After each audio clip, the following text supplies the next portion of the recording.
বিরতির পর স্বাগত।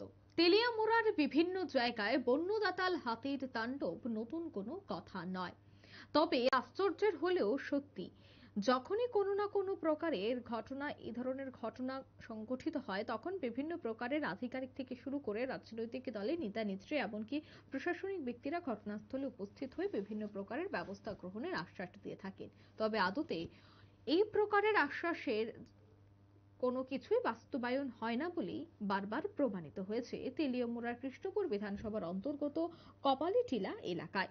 অভিযোগ যে শনিবার রাতে আবারও বন্যদাতাল হাতির আক্রমণে কপালীটিলা এলাকায় অমল চৌধুরীর গবাদি পশুর মৃত্যুর মুখে পতিত হয়।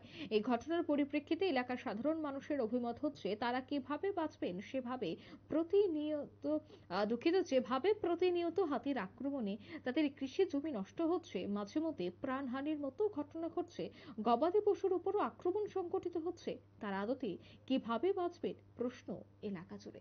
সে বিষয়ে সংশ্লিষ্টরা কি বলছেন শোনাবো।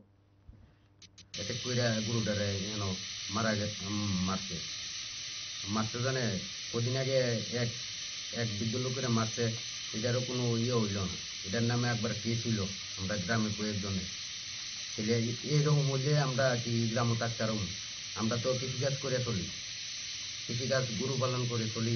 তাহলে এইভাবে হইলে আমরা কেমনে বাঁচুন, কেমনে থাকুন এই জায়গা? তারা তো এখনো প্রদর্শন হয়েছে না, ফরেস্ট রোপণ করেছে, ফরেস্টের হাওয়া হয়েছে না, কেউ হয়েছে না। এই গুড়ালে আমরা এখানে কতক্ষণ বয়ে থাকুন? এইভাবেই চলছে এই গ্রাম। আমরা কি চাইতেছেন আপনারা? কি চাইতেছি? এই আতি সরানের ব্যবস্থা চাইতেছি। তাহলে আমরা তো এখান থেকে উঠে যাওয়ান লাগবো এরকম। এলাকার মানে যারা স্থানীয়রা আছে, নেতৃত্বরা বা এলাকার বিধায়ক, তারাও জানানো হয়েছিল ব্যাপারটা? তারারে তো জানানো হয়েছে, আমরা ফরেস্ট রোপণ করছি, এরপরে তোমার ইয়ের রোপণ টানা তো জানাইছি, কেউই তো হন বলতো আইতাছে না। তাহলে আমরা এইভাবে হইলে দিনের দিন আগাইতেছে। বাড়ির সামনে আইসিরা এই গরু মারি লাইছে গণেশে বেড়া।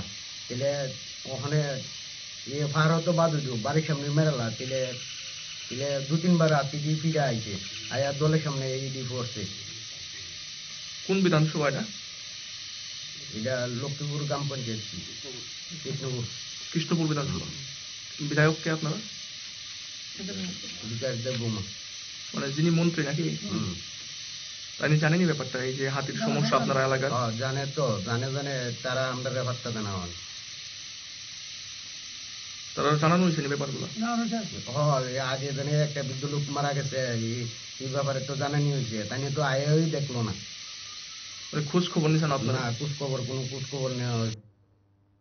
আপনারা শুনলেন তাদের বক্তব্য, অর্থাৎ এলাকাবাসীরা রীতিমতো অভিযোগ করছেন যে বন্য হাতির যন্ত্রণায় ইতিমধ্যেই তারা অতিষ্ঠ, সমস্যার মধ্যে তাদের জীবন জীবিকা, অথচ এলাকার বিধায়ক থেকে শুরু করে দপ্তরের আধিকারিকরা কেউই সেই বিষয়টা নিয়ে কর্ণপাত করছে না।